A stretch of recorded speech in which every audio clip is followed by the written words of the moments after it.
മഹാനായ മുഹമ്മദ് റസൂലുള്ളാഹി സ്വല്ലല്ലാഹു അലൈഹി വസല്ലം തങ്ങൾ ആയിഷ ബീവിയുടെ കൂടെ രാത്രിയിൽ വസിക്കുന്ന സമയം, അവിടുത്തെ റൂമിൽ ആയിഷ ബീവിയുമായി കിടക്കുന്ന സമയം, പെട്ടെന്ന് അല്ലാഹുവിന്റെ റസൂൽ എഴുന്നേറ്റുകൊണ്ട് വീട്ടിൽ നിന്ന് പുറത്തേക്ക് പോകുന്നത് കണ്ടപ്പോൾ ആയിഷ ബീവിക്ക് ചെറിയൊരു ആശങ്ക.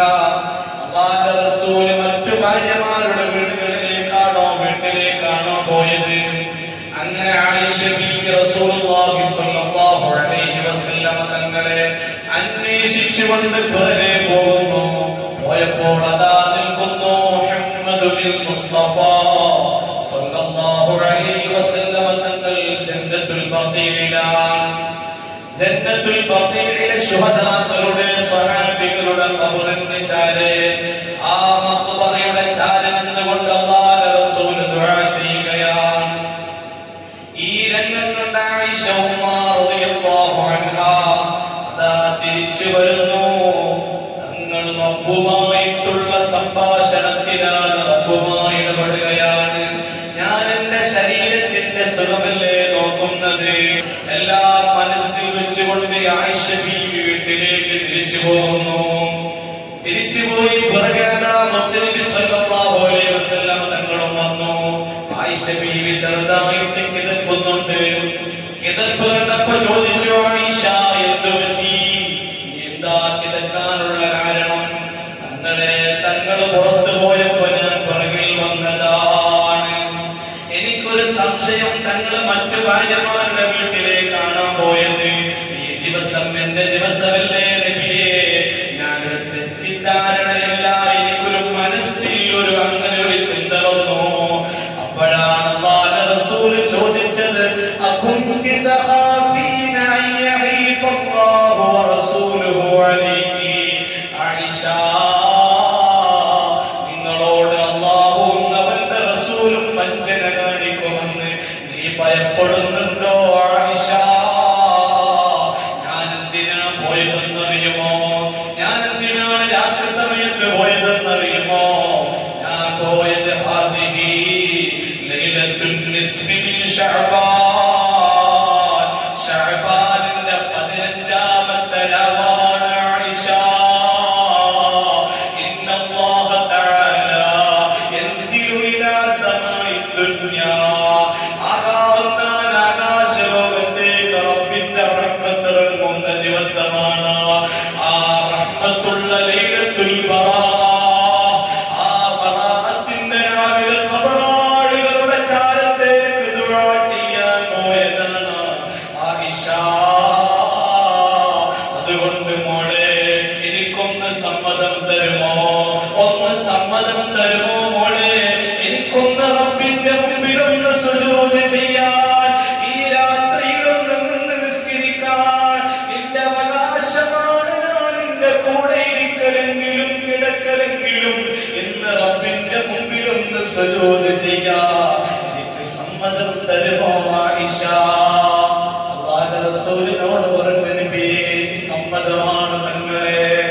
അല്ലാഹുവിന്റെ റസൂൽ നിസ്കരിച്ചു. നിസ്കാരം തുടങ്ങുകയാണ്. അങ്ങനെ ഫഅതാല സുജൂദഹു, ദീർഘമേറിയ സുജൂദിലാണ് അല്ലാഹുവിന്റെ റസൂൽ, വല്ലാത്ത സുജൂദിലാണ്. അങ്ങനെ നീണ്ട സുജൂദ് കണ്ടപ്പോൾ ആയിഷ പറയാണ്, ഞാൻ പേടിച്ചുപോയി. തങ്ങളുടെ റൂഹ് പോയോ? തങ്ങൾ വഫാത്തായി പോയോ? ഒരു അനക്കവും ഇല്ല, ഒരു ചലനവും ഇല്ല. അല്ലാഹുവിന്റെ റസൂൽ വഫാത്തായി പോയോ എന്ന് ഞാൻ പേടിച്ചു. അങ്ങനെ ഞാൻ റസൂലുള്ളാഹിന്റെ അടുത്തേക്ക് അടുത്ത് പോയിട്ട് ഒരു സൂചന കൊടുത്തപ്പോ ഞാൻ എന്റെ ചെവി അല്ലാഹുവിന്റെ റസൂലിന്റെ തലഭാഗത്തേക്ക് അടുപ്പിച്ച് വെച്ചപ്പോ റസൂലുള്ളാഹി ദിക്ർ ചൊല്ലുകയാ. സുജൂദിൽ പ്രത്യേകമായ ദിക്ർ ചൊല്ലുകയാണ്. റസൂലുള്ളാഹി ഇതുവരെ കേട്ടിട്ടില്ലാത്ത ദിക്റാണ്. സുജൂദിൽ ദിക്ർ ആവർത്തിച്ച് ചൊല്ലിക്കൊണ്ടിരിക്കുന്ന റസൂലുള്ളാഹി ആയിഷ ബീവിയുടെ സാമീപ്യം അറിഞ്ഞ മുത്തുനബി സുജൂദിൽ നിന്ന് എഴുന്നേറ്റ് സലാം വീട്ടിയതിന് ശേഷം ചോദിച്ചു, ആയിഷ എന്തേ ആയിഷ ഇവിടെ? നബിയെ ഞാൻ പേടിച്ചുപോയി. പക്ഷേ തങ്ങളെ ഞാനൊരു ദിക്ർ കേട്ടല്ലോ. ഈ രാത്രിയിൽ ബറാഅത്തിന്റെ രാത്രിയിൽ തങ്ങൾ ഒരു ദിക്ർ ചൊല്ലുന്നുണ്ടല്ലോ. ഞാൻ ഇന്നുവരെ കേട്ടിട്ടില്ല നബിയെ ആ ദിക്ർ തങ്ങൾ ചൊല്ലുന്നത്. ആ ദിക്ർ ഏതാണ്? അല്ലാഹുമ്മ ഇന്നി അഊദു ബിഅഫ്വിക മിൻ നിഖാബിക വഅഊദു ബിറിദാക മിൻ സഖതിക വഅഊദു ബിക മിൻക ജല്ല വജ്ഹുക ലാ ഉഹ്സി സനാഅൻ അലൈക അൻത കമാ അസ്നൈത അലാ നഫ്സിക. പാപങ്ങൾ പൊറുക്കാൻ റബ്ബിന്റെ മുമ്പിൽ സർവ്വതും സമർപ്പിക്കുന്ന ഈ ദിക്ർ അല്ലാഹുവിന്റെ റസൂൽ ആവർത്തിച്ച് ചൊല്ലിയ രാവാണ് ലൈലത്തുൽ ബറാഅ. എന്നിട്ട് ചോദിച്ചു, ആയിഷ നീ കേട്ടോ ഞാൻ ചൊല്ലുന്നത്? കേട്ടോ നബിയേ, ഈ ദിക്ർ ഞാൻ കേട്ടോ നബിയേ. അതുകൊണ്ട് ഫഅല്ലമീന, ഈ ദിക്ർ പഠിപ്പിച്ചു കൊടുക്കണം ആയിഷ. കാരണം ജിബ്രീൽ അലൈഹിസ്സലാത്തു വസ്സലാം എന്നോട് പറഞ്ഞത് ഈ ദിക്ർ സുജൂദിൽ വർദ്ധിപ്പിക്കണം നബിയേ. ഏതാണ് ദിക്ർ?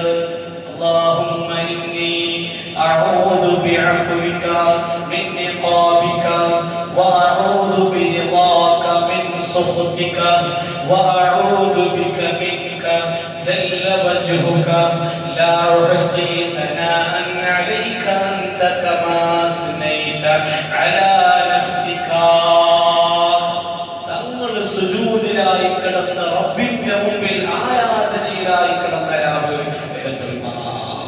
നമ്മൾ ഈ രാത്രിയെ ഒഴിവാക്കരുത്. വരുന്ന ഞായറാഴ്ച അസ്തമിച്ചതിന് ശേഷമുള്ള രാത്രി. അല്ലാഹു തൗഫീഖ് നൽകട്ടെ.